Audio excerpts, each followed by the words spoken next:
Mr. Gutesa, mag-stick ka lang sa binabasa mo. Huwag ka nang nag-a-adlib. Kung ano yung nandito, basahin mo lang. Yes, Your Honor. Ito, Merong napuputol sa binabasa mo eh.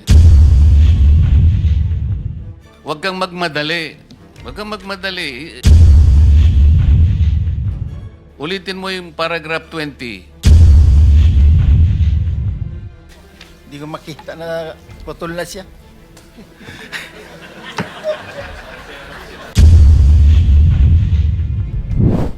Thank you, Mr. Chair. Mr. Chair, I am going to consume my time by making a disclosure. Kahapon po, mga pasado po, 2:00 ng hapon, tumawag po sa akin si former Congressman Mike Defensor. Tinanong ko po kung ano ang kailangan niya. Meron daw pong isang tao na matagal na po niya kung gustong kausapin para sa isang paglalahad ng kanyang nalalaman tungkol po sa ating iniimbestiga sa committee ito. Sabi ko, madali ba yan kasi meron kaming session, mag-uumpisa yun ng 3:00. Sandali lang ito, sabi niya, kasi nandito lang naman kami rito sa may Golden China. Ito pong restaurant malapit sa atin. Mga 5 minuto lang po siguro mararating natin. So ako po ay nagparaya at pinuntahan ko kung sino yung sinasabi niyang tao. Kasi po meron na raw po siyang draft na salaysay na kung gusto ko raw pong makita. So Mr. Chair, ako po ay nagpaunlak para makita kung talagang meron ngang ganung tao at meron nga siyang gustong isalaysay. Nakita ko po yung tao at pinabasa niya po sa akin yung isang salaysay na nakaporma na po. Binasa ko po.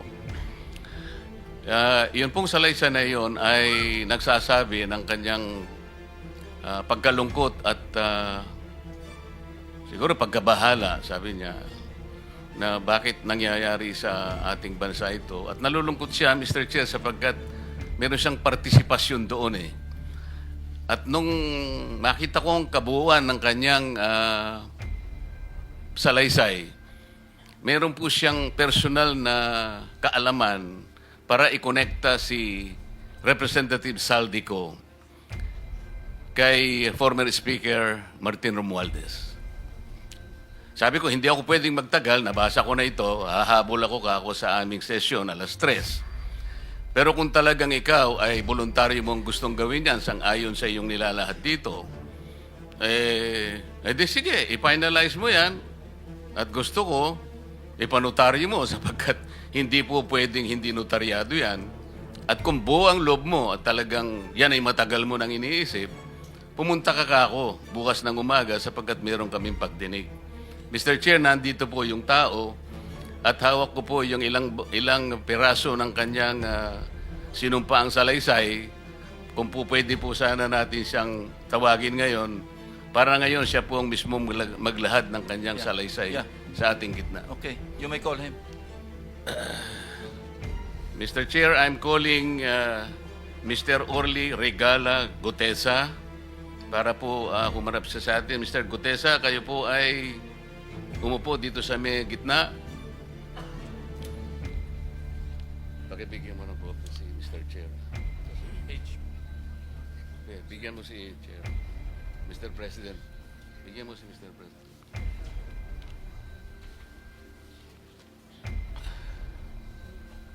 Manatili ka muna nakatayo kasi nunumpa ka.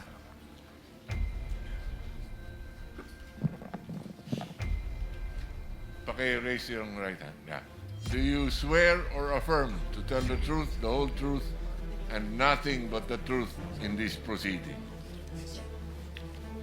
Salamat. Take your seat. You may proceed. You may continue.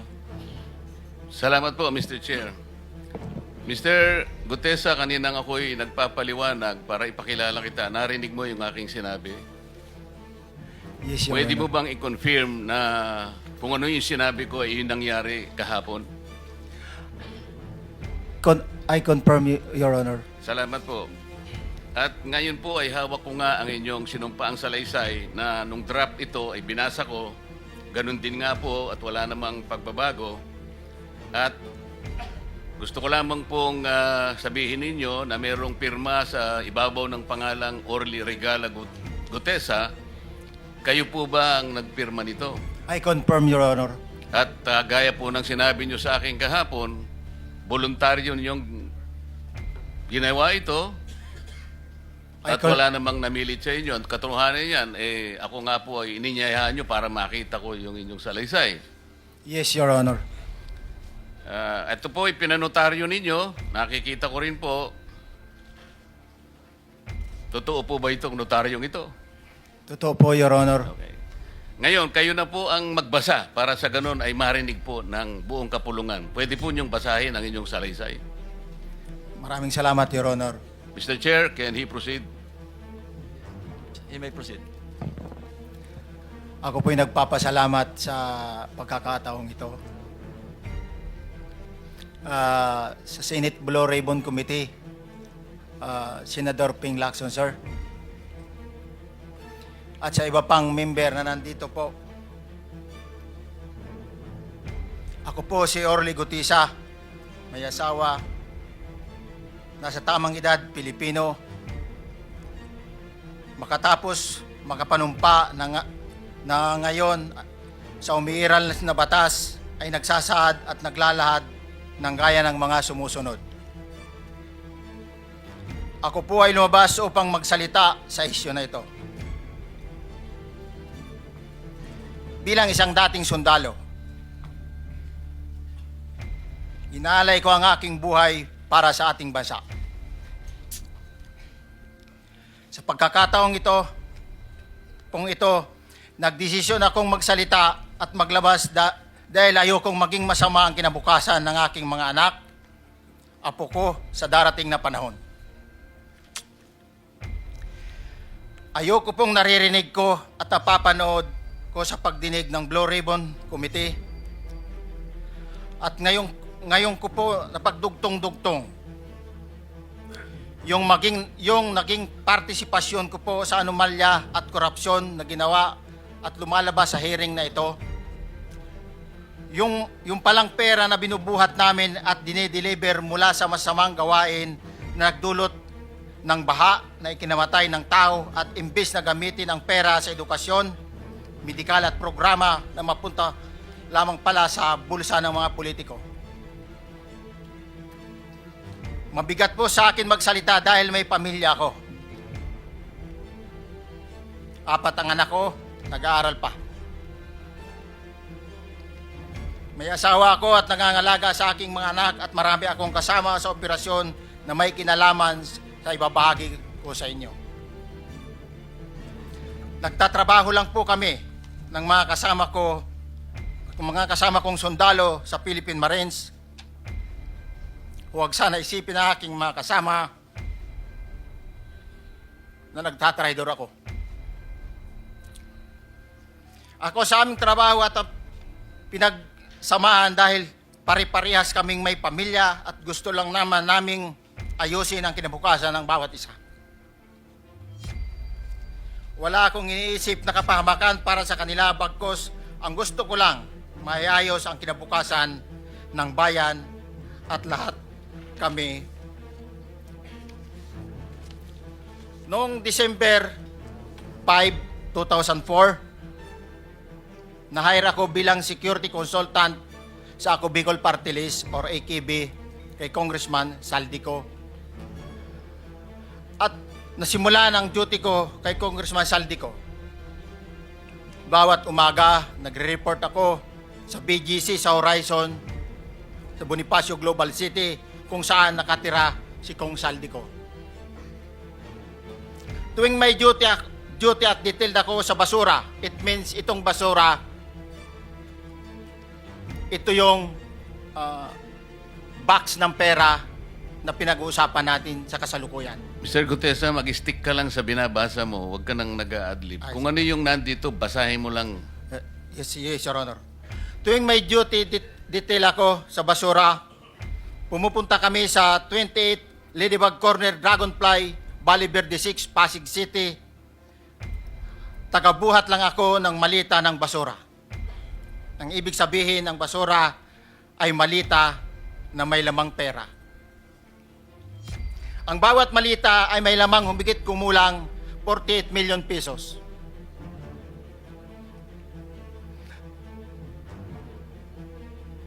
Ang bawat malita ay may post-it na nakadikit na nakasaad kung magkano ang laman ng bawat malita. Tuwing may duty detail sa basura, may pumupunta na tao na magde-deliver ng basura at nire-receive ni John Paul Estrada at Mark Tiksay. Ang mga executive assistant ni Congressman Saldico at sila ang mga detailed sa mga ganyang activities. Ang mga nangyayari kapag duty kami sa basura, kalimitang dinadala sa bahay ni Congressman Saldico sa Valle Verde 6 at tinatanggap naman ni Mark at ni Paul.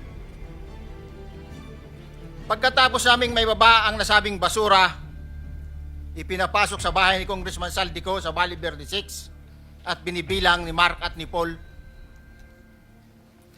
Alam ko na ang laman ng malita ay pera sapagkat nakita ko si Paul na binuksan ang malita at inilabas ang laman para bilangin.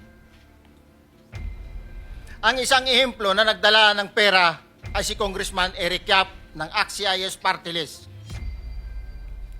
46 na malita ang dala niya sa bahay ni Congressman Saldico sa Valle Verde 6. Pagkatapos mabilang, isinakay namin sa mga sakyan patungo sa Horizon Residence sa Taguig. At dumiretso kami sa basement upang may baba ang nasabing basura.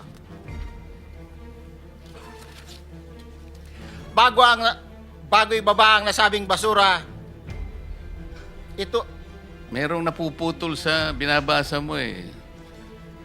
Huwag kang magmadali. Huwag kang magmadali. putol na. Ulitin mo yung paragraph 20. Hindi ko makita na putol na siya.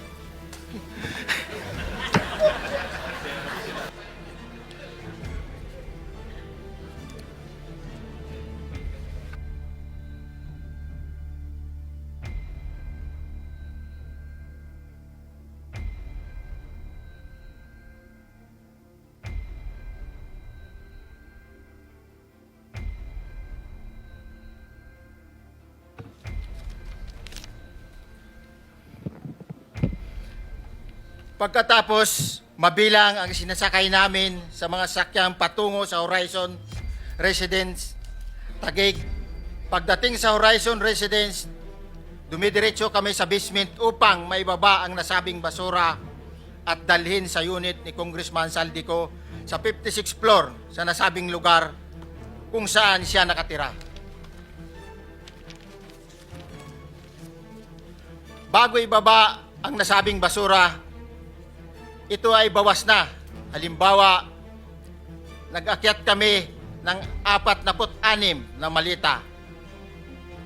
Ibababa lamang namin ay 35 malita para i-deliver sa bahay ni House Speaker Martin Romualdez sa 42 McKinley Street, Taguig. Ang labing isang malita ay naiwan sa taas ng 56th floor sa Horizon Residence. Humigit kumulang 3 beses ako mismo ang nag-deliver ng basura sa bahay ni Congressman Saldico sa Horizon Residence at sa mga bahay ni Speaker Romualdez sa 42 McKinley Street, Taguig. Mas maraming pagkakataon na nagde-deliver kami ng basura sa bahay ni Speaker Romualdez at sa bahay ni Congressman Saldico dahil iba-iba kaming mga nakadetailed na close-in, backup at advance party na nagkakaroon ng rotation. Sa huli, ako po ay nagnanais na mapasailalim sa Witness Protection Program dahil alam ko po nanganganib ang buhay ko at ang aking pamilya sa ginawa kong paglalahad na ito. Sa katotohanan na ang lahat ay nilagdaan ko, ang salaysay na ito ay kusang loob at walang anumang pamimilit at bunsod lamang ng hangarin matulungan ang ating bansa. Ito po ay nilagdaan ko, Your Honor. Thank you, Orly. Before you proceed, meron lang ako papakitang litrato sa iyo. No? I-confirm mo, kasama na rin si Bryce, kung yan ba si Paul na binabanggit mo. I confirm, Your Honor. Yun nga po, Your Honor. Siya po. Okay, so, yeah, for the record, andito po yung litrato nung binabanggit na si Paul. Ang palyado nito.